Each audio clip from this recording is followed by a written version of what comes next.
Hello, and welcome to Heartway. We are so happy you're here, and thank you for taking the time for yourself, for your own self-discovery, growth, and learning. Today's message is titled The Effortless Way by Pastor Danny. And after you're done watching, you can head on over to our website, heartwaychurch.com. There, you're going to find announcements and events that are happening here. And if you're feeling called and you believe in our mission and vision, there are several ways to give on there as well. So again, thank you for joining us and have a blessed and beautiful week.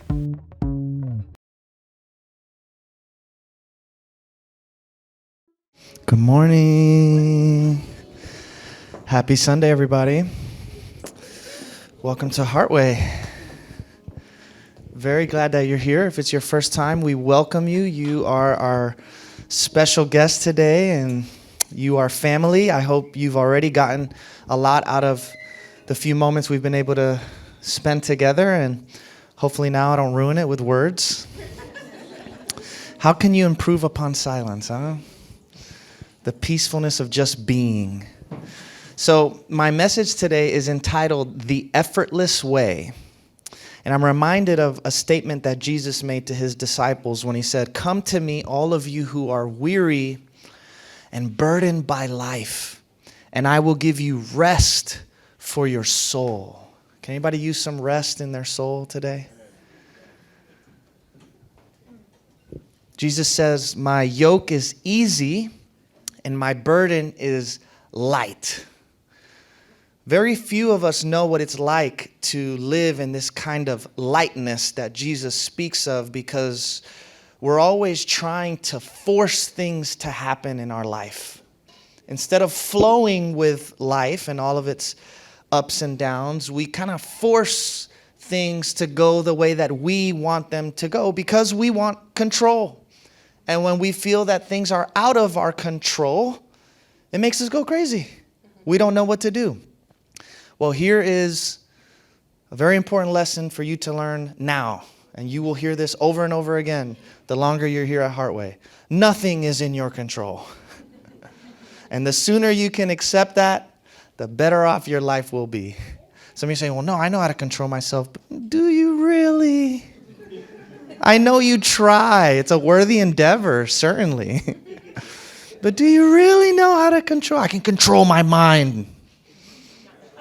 Well, okay, so let's just be honest and recognize the fact that this whole thing is out of our control to begin with. And when you realize that you have no control, in some very odd, paradoxical way, you begin to gain some sort of control that looks a lot different than anything you've imagined it to be thus far. What would it look like if we simply allowed life to naturally unfold in its own way? What would it look like if we could trust that there is an intelligence at the heart of existence, that God knows better than we know, that God has its own way of doing things, that the way of nature, the way of effortlessness, the way things are simply the way things are supposed to be? See, the reason why we force things is because we want something desperately. In Buddhist philosophy, they say that desire is the root and cause of all suffering. Think about that. Desire is the root and the cause of all suffering. Well, to desire is to suffer, because desiring leaves you in a state of feeling incomplete. So who I am and what I have now is not enough. Desire, by its very nature and definition, means you're missing something. Incompleteness. Desire means there's something within you you want that you don't have. And so you have this unfulfillment within you. Okay? Is desiring bad? No. It's not a matter of good or bad. It's just a matter of recognizing what desire produces in you, which is a sense of lack. And when you operate from a sense of lack and you feel that you don't have what you need, that's when you begin to create psychologically a lot of issues for yourself. The shift needs to be, if I don't have it, I don't need it. So how can I rest into my beingness? How can I rest into the present moment and see it as completely and totally complete now?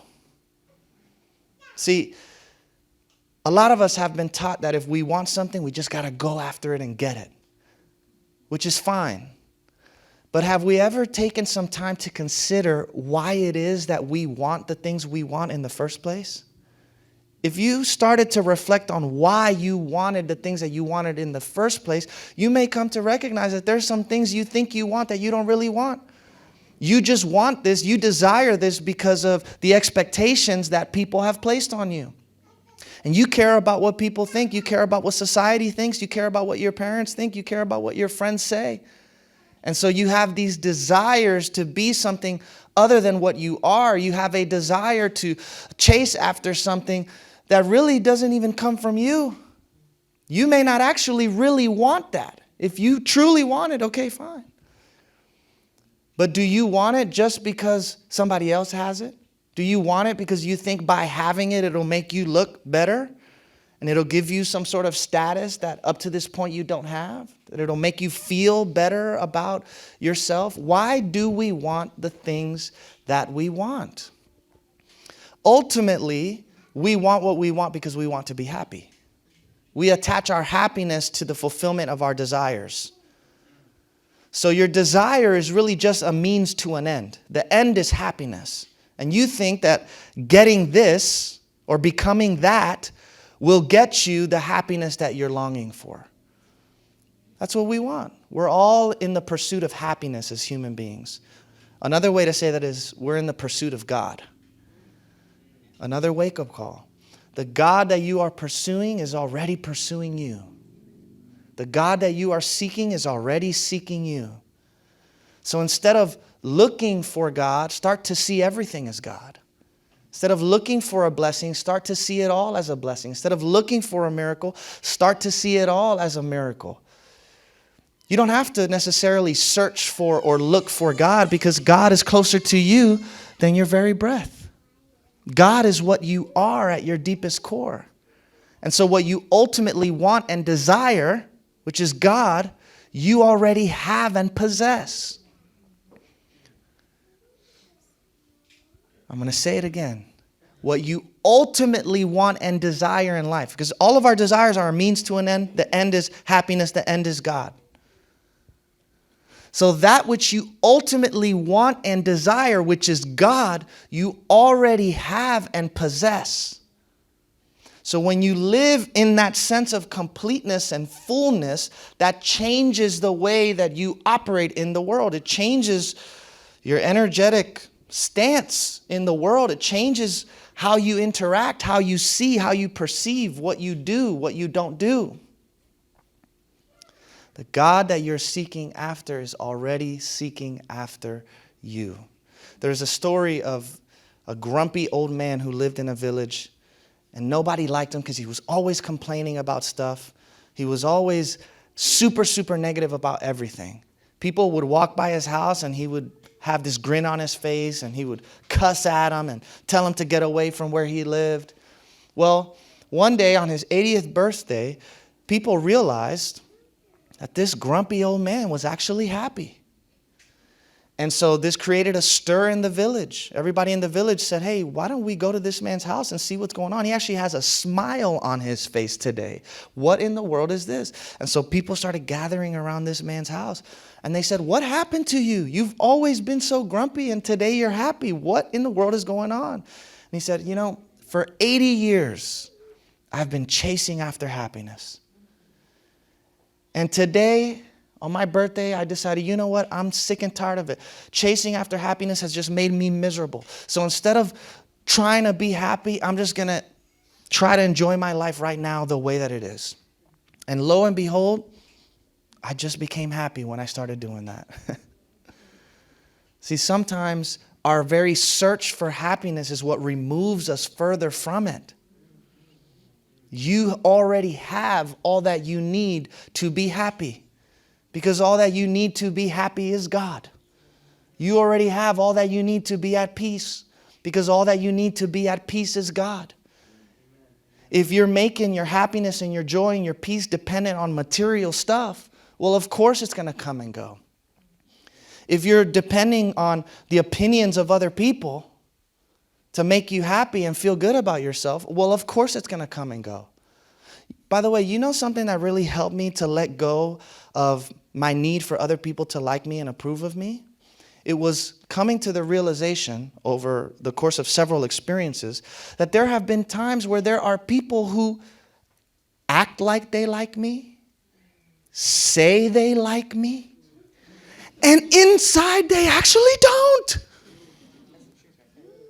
So you can think, oh my God, this person really likes me, this person really approves of me, and the whole time they don't. So you think there's security in other people liking you? No.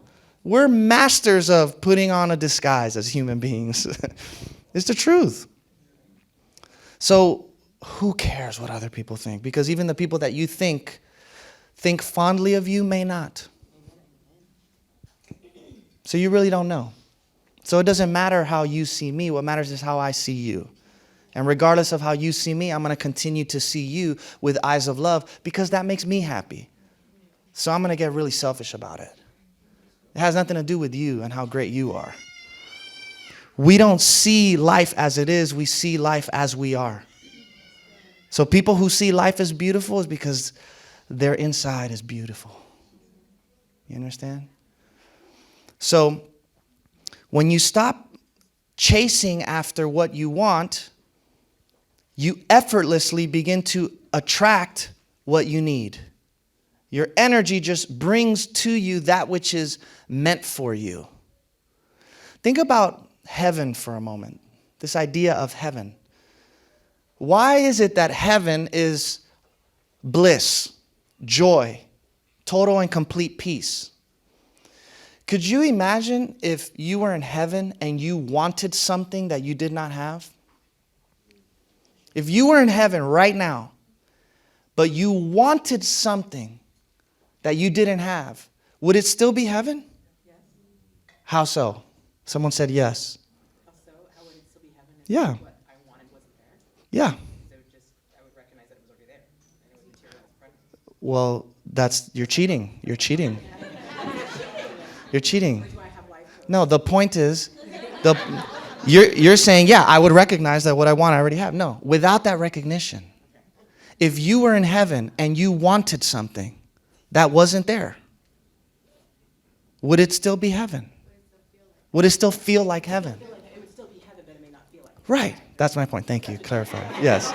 Would it still? Yes. Okay. Thank you, guys. Yes. Okay. Would it still feel? Would it still feel like heaven? No, it wouldn't feel like heaven because I want something that I don't have. Right?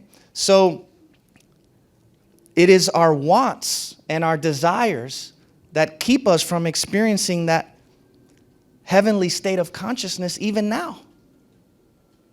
Keeps us from recognizing that this moment is full and complete as it is.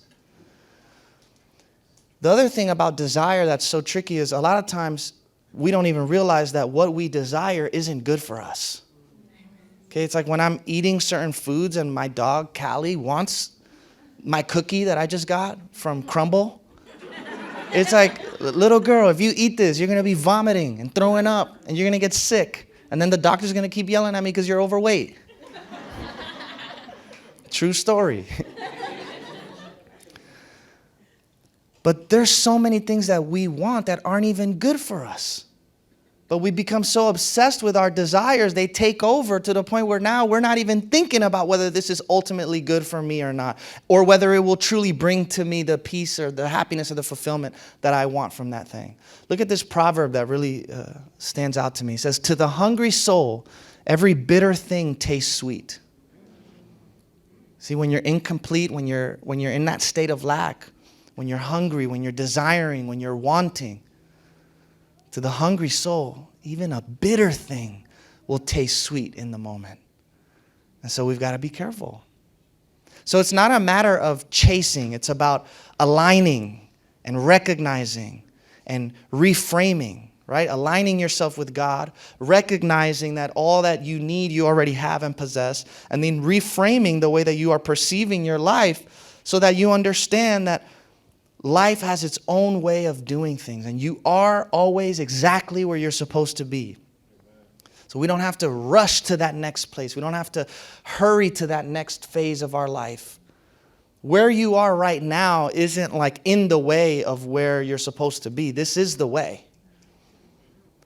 Where you are now is not some sort of detour from your destiny. This is the path to it. You go through it. You're always exactly where you need to be.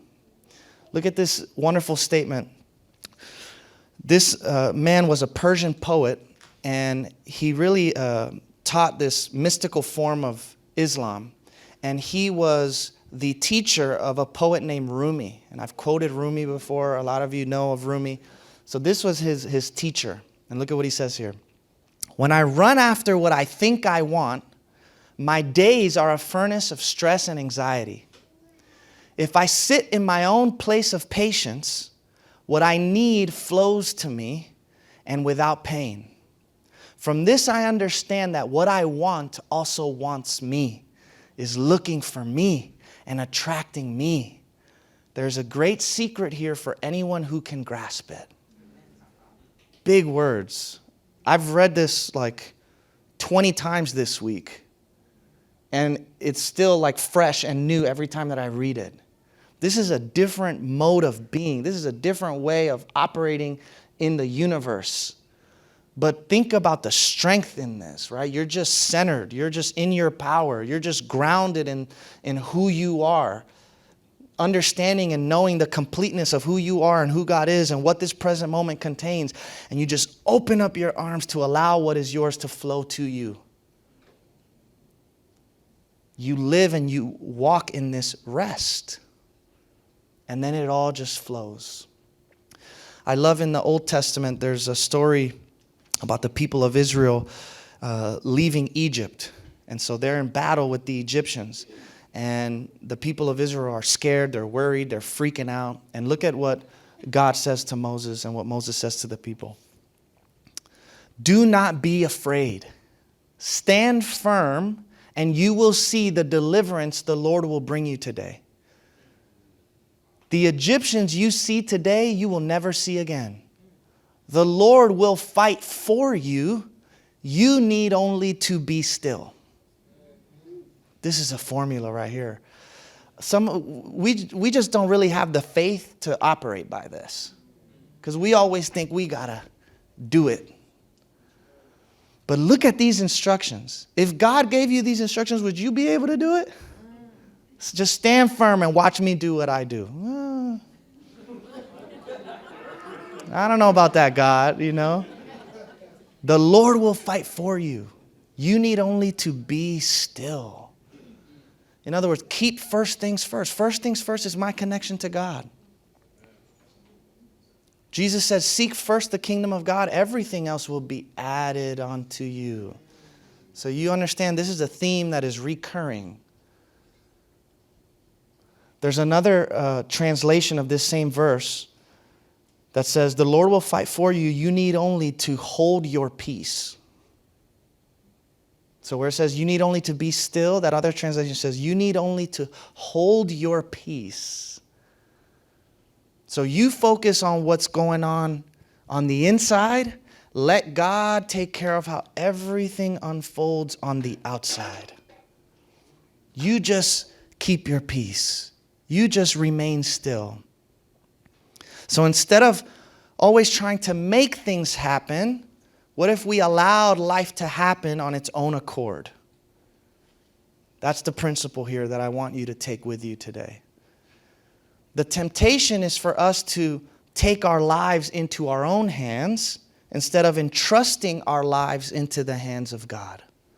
But when you entrust your life into the hands of God, all that means is I'm releasing my attachment to outcomes. I am releasing my attachment to outcomes.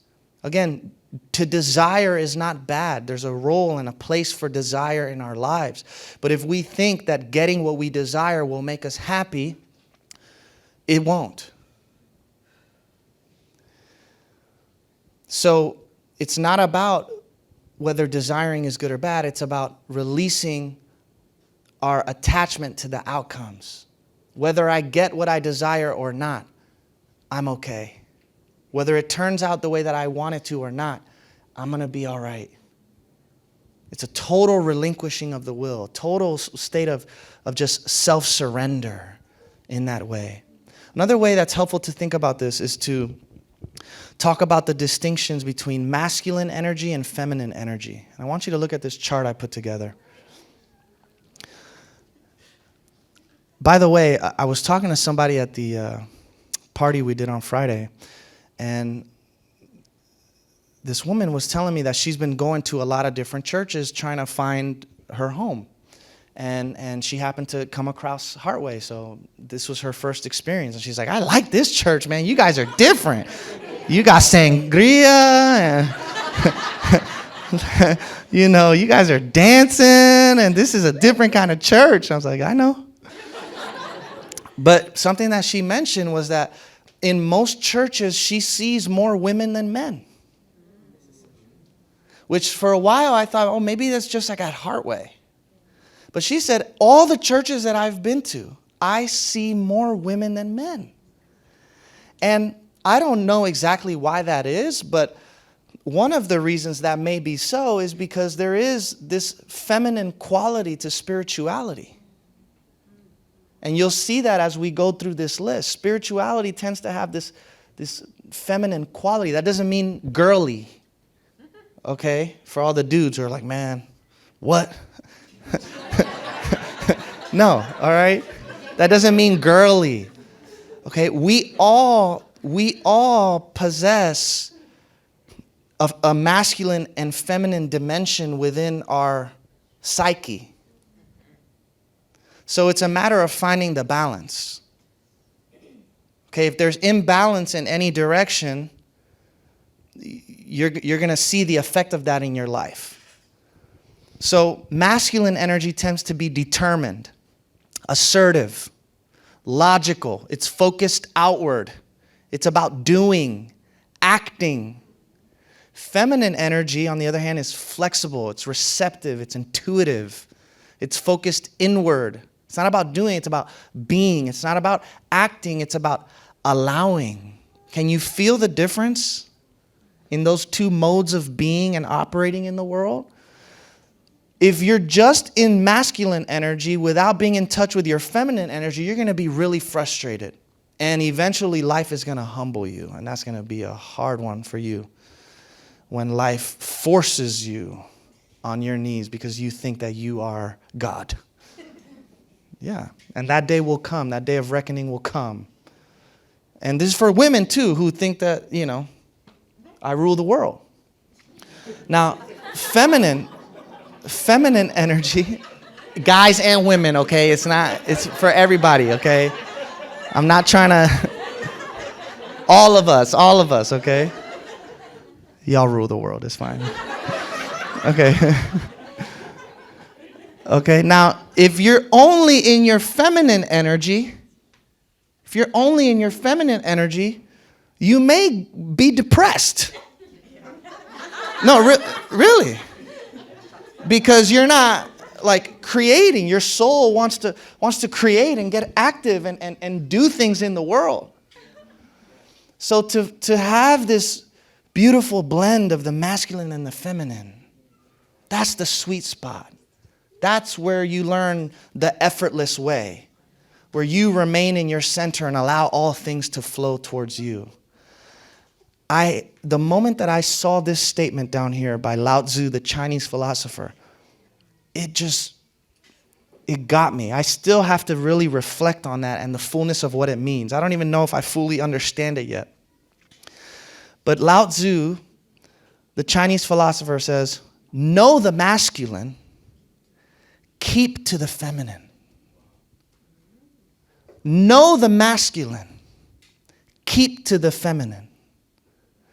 I was taking an Uber ride the other night, and the Uber driver, I don't know why he asked this. It was so random. I wasn't even talking to the guy. But he was like, so are you more like on the offense or defense? And I'm like, what, bro?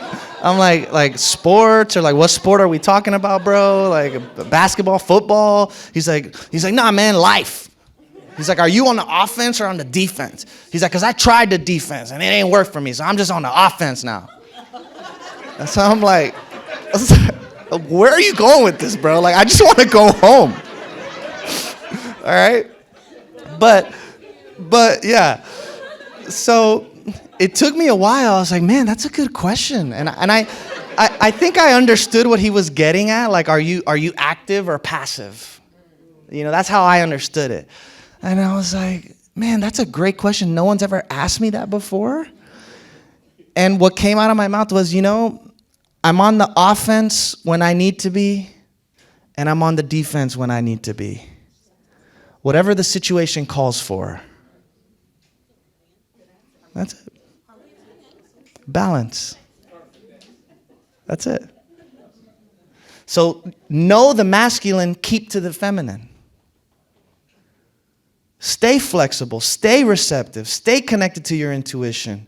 Remain rooted in your being. Allow life to unfold as it chooses to unfold. But also know when it's time to do and to act and to be assertive and to be determined in what you are here to do. But if you're balanced, as you are asserting yourself and going out doing what you're here to do in the world, you understand that it's not always going to work out the way you've planned it to. You think you want your plan. You don't want your plan. You want God's plan. And God's plan is for you to be right where you are. Know the masculine, keep to the feminine. You get it? Lao Tzu also uses this imagery of water to speak of what it looks like to embody this effortlessness in life. Be like water. Maybe some of you have seen that Bruce Lee video where he's like, be like water. Okay? Well, think about water. Water is formless, which means water is very adaptable. Water can take the shape of whatever container it finds itself in because it is formless. It has no form, so it can take the shape and form of whatever it needs to. If there's a big rock in the way, the water knows how to move with it, move around it, take shape from it. So, what would it look like if you and I were less rigid in life and more adaptable like water? More flexible, more open to the ebb and flow of life as it is. There's a story about a man who fell into a river with rapids, and it was headed towards this dangerous waterfall, and everybody saw the man fall into the water, and they were freaking out. Is he going to die? But then, on the other side, below the waterfall, he was totally fine. And everybody was shocked. Like, how in the world did this man survive this? Look at how fierce this water is right now. And when they asked the man how he was able to survive, he said, well, when I fell into that water, instead of trying to force the water to accommodate to me, I accommodated to the water. So when the water plunged me down, I went down with it. When the water swirled me around, I swirled around with it. I didn't try to resist or fight it. I just kind of let myself flow and go with it. And I am now unharmed. That's the point. That's the idea, is to learn how to flow instead of be so rigid in the way of things. Some of us are so rigid with our mindset, with our belief systems, with our plans for life. Flexibility. Intuition, adaptability. That's the way of things. Look at this passage of Scripture. James 3:17. But the wisdom that is from above is first pure, then peaceable, gentle, willing to yield, full of mercy and good fruits, without partiality and without hypocrisy. I want to bring your attention to the words peaceable, gentle, and willing to yield. Gentle, willing to yield. So, what the world oftentimes thinks is weakness, God thinks is strength. Right? You would think gentleness is not a quality that this world values too much. Right? Being gentle? No, gentle means you get walked all over.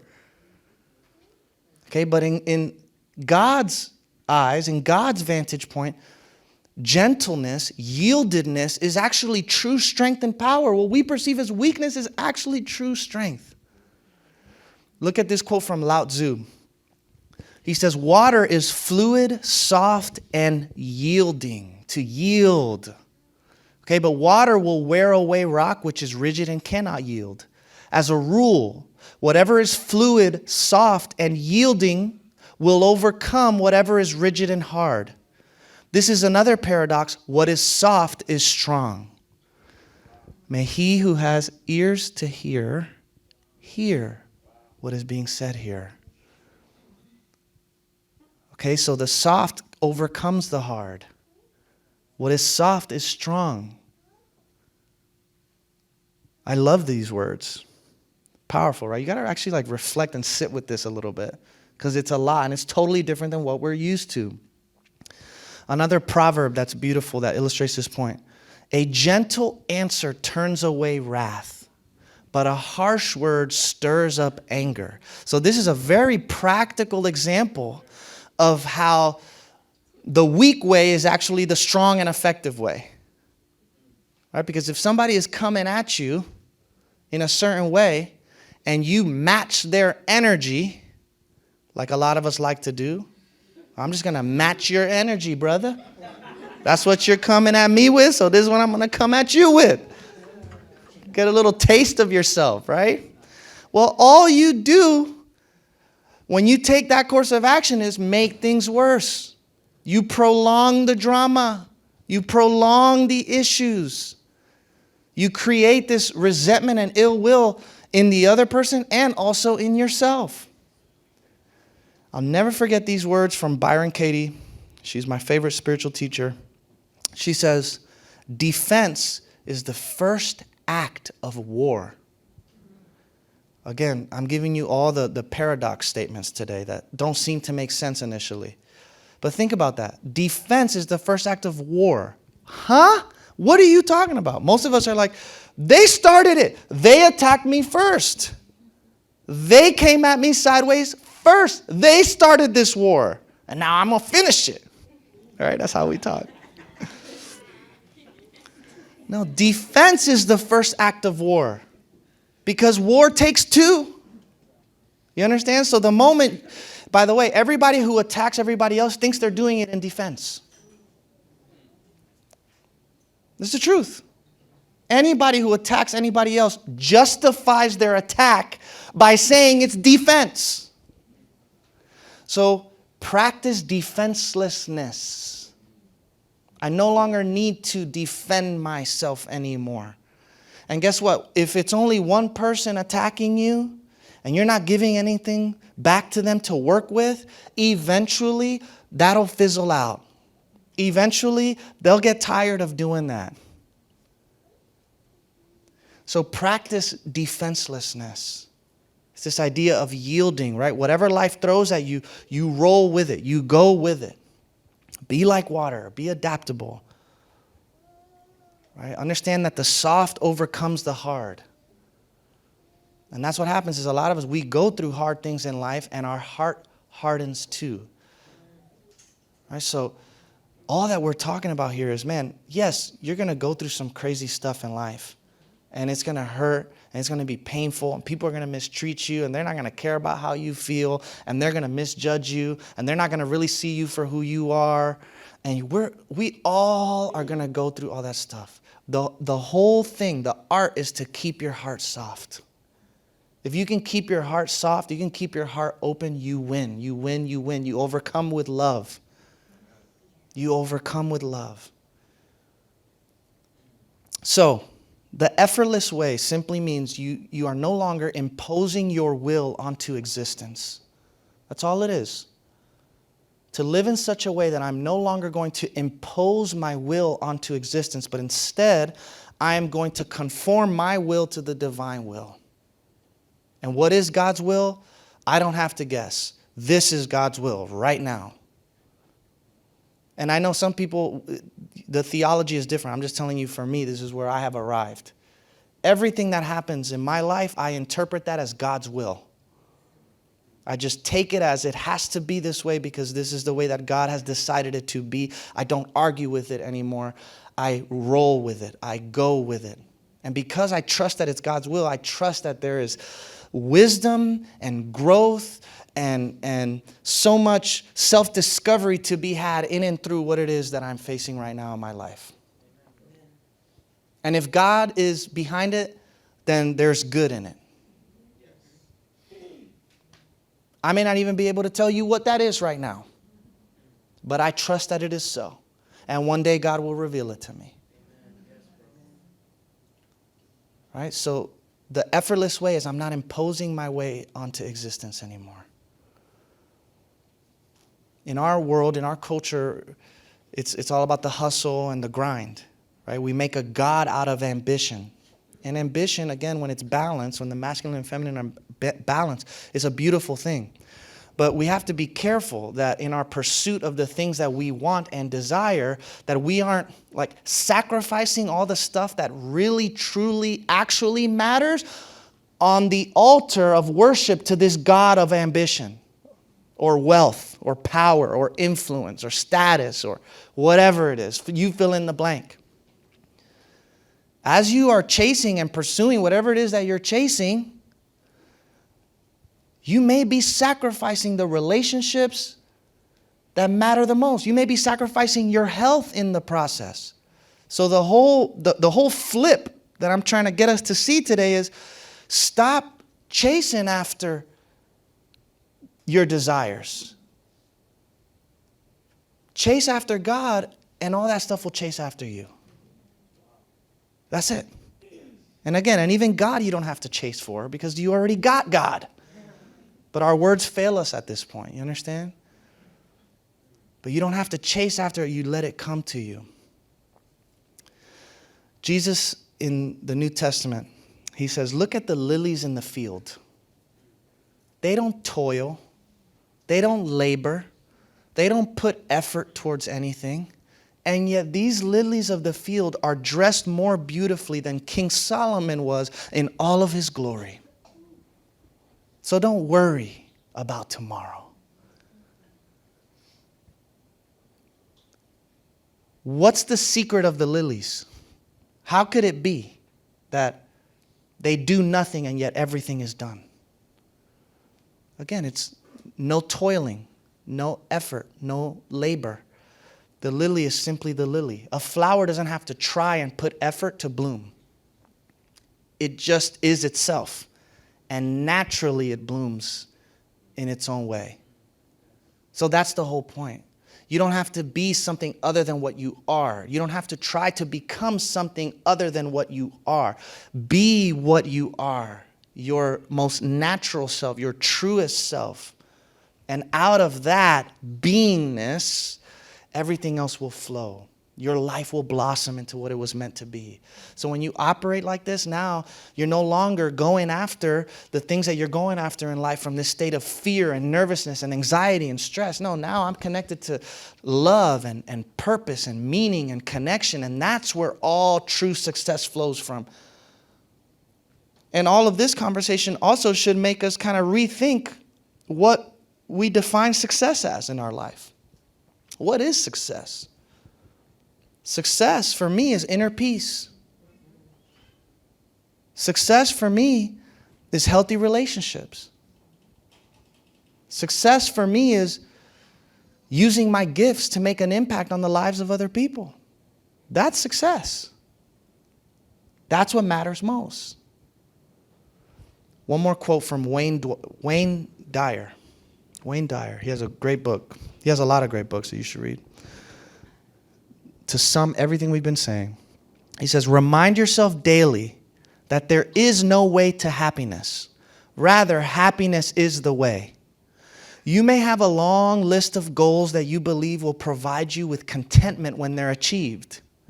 Yet, if you examine your state of happiness in this moment, you'll notice that the fulfillment of some previous ambitions didn't create an enduring sense of joy. Desires can produce anxiety, stress, and competitiveness. And you need to recognize those that do. Bring happiness to every encounter in life instead of expecting external events to produce joy. By staying in harmony with all things, all the contentment that you could ever dream of will begin to flow into your life. The right people, the means to finance where you're headed, and the necessary factors will come together. Stop pushing yourself, Lao Tzu would say, and feel gratitude and awe for what is. Your life is controlled by something far bigger and more significant than the petty details of your lofty aspirations. So I know we're going to have to probably chew on this more than just on a Sunday morning, because this is a total flip of the script. But if we want rest, if we want peace, if we want true joy and happiness, this is the way. Yes, the Mandalorian is so great. This is the way. All right, let's pray. God, we thank you for being our provider. We thank you in this moment for being our all in all. You are what completes us. And because we have you, we have everything that we need. Help us not to be distracted by our desires. May we always keep first things first. And that is our connection with you. And as we chase after you, those blessings chase after us. So Lord, help us to remain centered and grounded in the truth of who you are and who you've created us to be. May we no longer fight and resist the way things are, but learn how to flow with ease and adapt to life in the way that it naturally unfolds. We look to you, God. We ask you to help rewire our mind, keep our hearts soft and open, and enable us to allow all good things to flow towards us. We trust in you, Lord. Amen. All right, everybody. Thanks for being here. Another great Sunday. Catch you next weekend.